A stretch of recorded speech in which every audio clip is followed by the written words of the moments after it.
পৃথিবীতে এমন কিছু মানুষ আছে যারা নিজেরা কখনোই ভালো কিছু করতে পারবে না, কিন্তু অন্যের ভালো দেখলে ঠিকই জ্বলবে। তো যাই হোক, তাদের উদ্দেশ্যে একটা কথাই বলতে চাই, তোমরা অন্যের ভালো দেখে কখনোই জেলাসি ফিল করবা না, ঠিক আছে?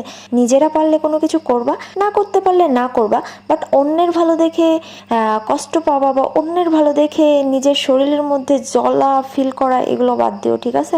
তো যাই হোক, প্রথমেই একটু জ্ঞান দিয়ে দিলাম যাতে তোমরা আমার ভিডিওটা সম্পূর্ণ দেখো, ঠিক আছে? This is business.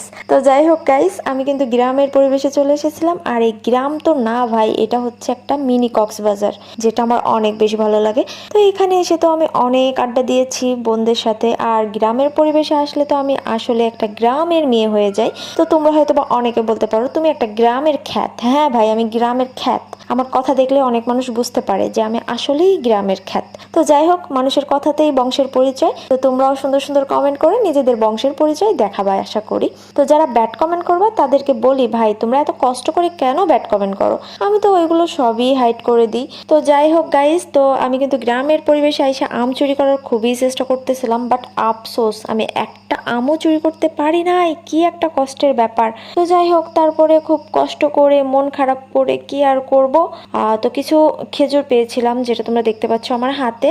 তো খেজুরগুলো অনেক মজার ছিল। আর এদিকে দাদি হচ্ছে আম দিল, আমগুলো খাইলাম, অনেক মজার ছিল। আর এদিকে চিড়িও খেয়েছি।